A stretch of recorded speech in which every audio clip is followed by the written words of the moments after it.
of the Philippine Department of Education, National Capital Region, Division of City School, Parañaque.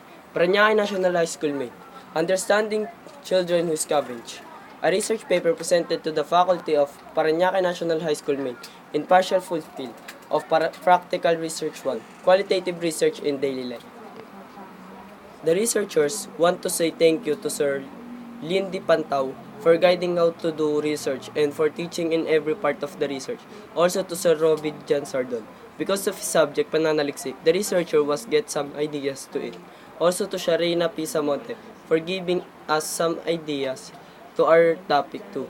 And lastly, to all of the researcher respondent, thank you because of you helped the research in some question and for all your cooperation. Good evening, everyone. I'm Edward Gatap, and I'm one of the researchers in this research. The research is all about children who scavenge. So, did the every children or some of the children was sacrificing their health to give or to get some money or food. This research is all about children who scavenge for their needs, also for themselves. They can scavenge even if they cannot go to school to study. The problem is that the materials they get are stolen by other scavengers. If they sell the materials, the price is very low. If they go to school, their money is sometimes not enough. The researcher needs to find out why is this happening to them and what is the reason they scavenge than to go to school.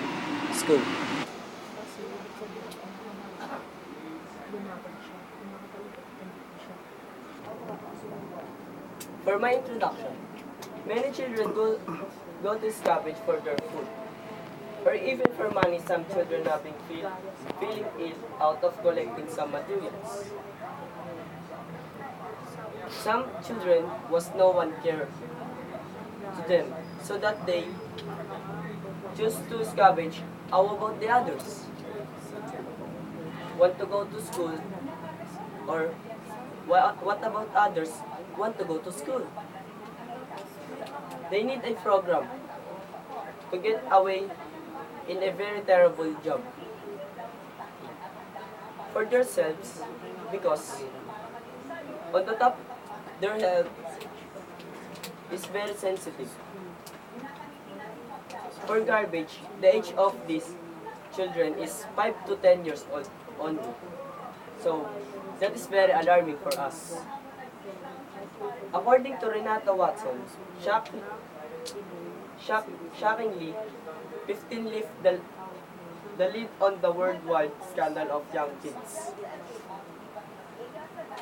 Forced to scavenge on rubbish dumps to survive, so that is very alarming and need to stop for those children. The statement of the problem. I want to know that why some of the children choose to scavenge. Why do they choose not to study? How do they suffer from scavenging? For my significance of the study, this study is important to the government to know and to the people in the Philippines. To know that the children who scavenge is feel ill out, collecting materials, and some children get their lives in trouble. Also their mother do not care for them. So, if I were you, you will get alarmed.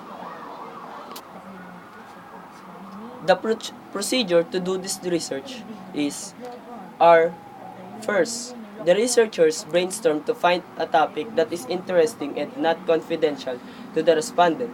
Also, the researchers create a guide for their question that the respondent answer properly, and also the question should not answer yes or no.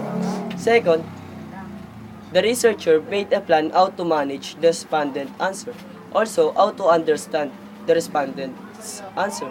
The researcher claims the data gathering and proceed to data analysis to translate the Filipino answer into English. The researcher wanted to change the children's who scavenge so that the researcher choose the topic children who scavenge so that the other people will alarm for this problem or situation. This is my result and discussion.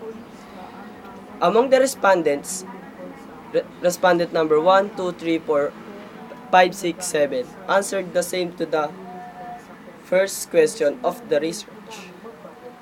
They scavenge for money because they are all no money, even their parents. Respondent 1, 2, 3, 6, 9 are all feel ill out of collecting their materials, but respondent number 4, 5, 7, 8 and 10 do not feel ill out by collecting some materials. Their answer is all the same to the second question. Respondent number 2 and 5 answered the same to the third question, that the two of them are stealing their materials by the other scavengers. 1, 3, 4, 5, 9 also answered the same to the third question. They can't find some materials sometimes. How much do you get out of what you do? Respondent number 2, 7, and 8 get 40 pesos but sometimes higher than 40. Respondent number 5 and 6 get the low price. The researcher do not know how much it because the respondent don't want the researcher knows. Respondent number 4, 9, and 10 answered they got 20 pesos is the minimum, but sometimes they get 35 pesos. The researcher asked the fifth question, is it enough for your needs? Why? The researchers do not surprise to their answer. All of them feel not lucky because the money they get in scavenging is total not enough because all of them have brothers and sisters and also their parents have no caring about the job. Among the respondent answer to the first question. Respondent number 3 is also going to the school but like other has no money, but not also the other respondents to do the school, to go to school. Respondent number 7, because of his mother don't want him to go to school. Respondent number 8, don't want actually to scavenge, but for his pocket money and food for schooling, he chose to sacrifice. Responder number 4, don't want to go to schooling. In short, lazy. Respondent number 9, do not go to school yet. And respondent number 10, have influence of his friends. Respondent number 10, the only respondent answer to the third question because of the vehicle is very so close to hit him because he collect some materials in the highway. Respondent number 3 got 30 pesos in collecting some materials because sometimes he has been lazy.